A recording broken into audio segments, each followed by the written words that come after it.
Судскиот процес за трагедијата во Пулс Кочани минатата година продолжи со двајца сведоци, вработени во општината. Раководител на одделението за уредување на градежно земјиште во општината наведе дека објектот Пулс се наоѓа во лесна и незагадувачка индустрија Г2. На прашање на обвинителството, сведокот одговори дека не се направила пренамена на објектот, локалитетот.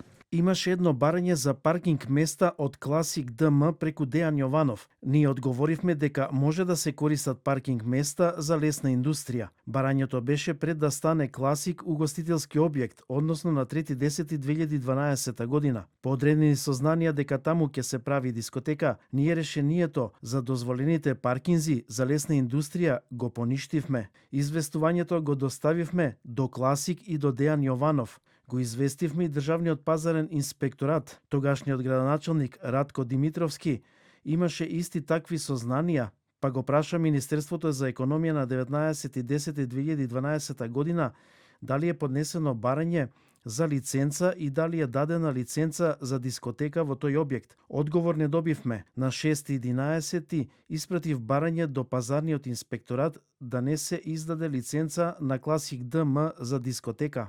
Вработен во општина Кочани, кој некогаш бил секретар па раководител на сектор за финансиски прашања. Во своето сведочење на прашање до обвинителството, кажа дека не знае дали има разлика помеѓу кабаре и диско. За кафе Класик наведе дека дознал по настанот. За Пулс се изјасни дека во Пулс бил еднаш на 15 минути. За Пулс наведе дека не фигурира. Откако се случи настанот, беше проверен системот и не беше пронајдено правното лице Пулс, како даночен обврзник не фигурира. Пред неколку дена на претходното рочиште, обвинителството им достави список на обвинетите со сведоци за кои предлага да бидат повлечени од постапката, со образложение дека околностите се веќе утврдени преку сведочењето на претходните сведоци. Делот од одбраната денеска реагираше за одредени сведоци, а судот донесе решение, согласност за повлекување на сослушувањето на половина сведоци.